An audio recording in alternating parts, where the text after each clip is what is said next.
Hello there, this is Caroline, herbalist, naturopath and nutrition consultant, talking to you about what's growing in your garden, what's growing in the field, what's growing in the hedgerows at different times of year. And I feel very privileged as a herbalist to be able to give you this information because I feel it's our birthright to be able to know what's growing around us and how we can heal ourselves. So if you do like what I'm trying to do on this channel, do please subscribe. I really appreciate that. Please pass it on, forward it on to your friends. I really appreciate that as well. And also please do comment because it goes a long way to showing me how you're interacting with the herbs, you know, how your ideas of how these herbs are working for you. I really would like to know. So please do all of that. That would be most appreciated. So today we are up the hill and we are talking about this wonder.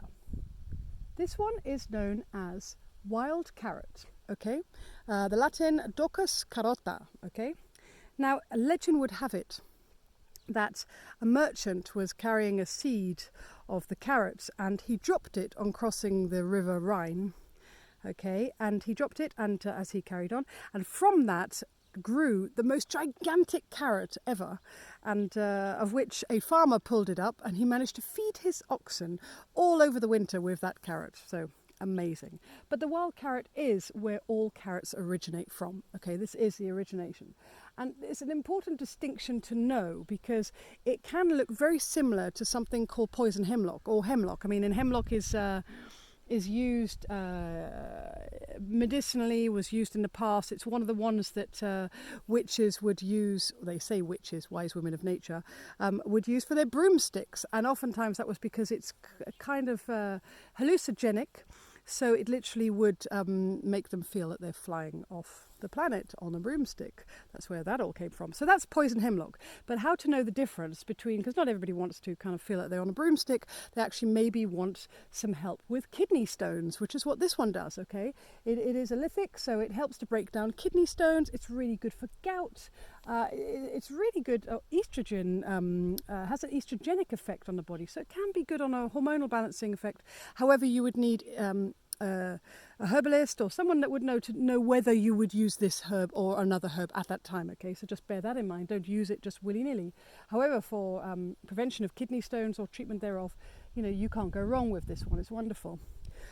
Like I said, so to know the difference between poison hemlock tends to have like kind of purpley splotches on the veins of the trunk of the plant.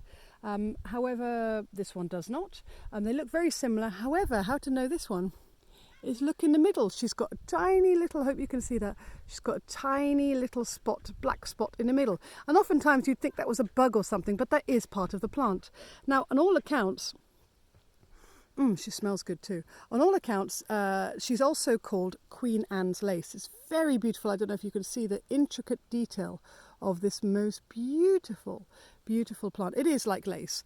And apparently Queen Anne was so famous for her lace making that once she pricked her finger on a needle and the blood dropped onto the wild carrot and forever stained it with this little drop just there. I always love these stories. So yeah, magic stuff. But yeah, like I said, so she's good for kidney stones. Many other things. On an emotional level, she has a lot of benefits. And I find this really, really amazing because, you know, plants work on so many different levels. The energetics, you know, they work on the emotional, the mental, the physical and the spiritual level. So it's all encompassing. I mean, because isn't that our makeup, that we're made up of all of these things? So nature, of course, is also made up of all of these things. So it's really great to be reminded of these things. So on an emotional levels, it's really good for people with fragile nerves, probably people with nervous exhaustion, okay? What we would call in Ayurveda Vata types, you know, a little bit dizzy, those that are ungrounded, okay? They're kind of stressed out, their energy is dispersed, they're all over the shop, they don't know what to think, all right? And they're easily persuadable to go this way and that way because they don't have the grounding within themselves. And, you know, oftentimes that can be because we're bombarded with a load of news that doesn't necessarily make sense. So that can be very ungrounding. So this is as a flower essence or spagyric, this is a really amazing medicine, even as a tea, to take to help you to ground yourself, okay, and to come back to yourself. So it's for people who really need the extra reassurance, okay? So really, really great. And they just need to be pulled back into the here and now. So it's amazing, amazing herb to have in our armoury, and one that grows everywhere in the hedgerows and every side of the road that you can imagine. This is what grows there. So just know there's a lot of medicine in there, but it's knowing what you're looking for. So note the little dot from Queen Anne's little dot. Bless her, Queen Anne's blood. Thank you, Queen Anne, for being such a wonderful lace maker and for giving us a memory of why this plant is so good for us. So enjoy. She is so beneficial, and she'll keep you here and now. There's nothing like spending time with nature to keep you in the present. So blessings be, enjoy. If you need further help getting well, staying well, please, I'll leave my email at the end. All the best.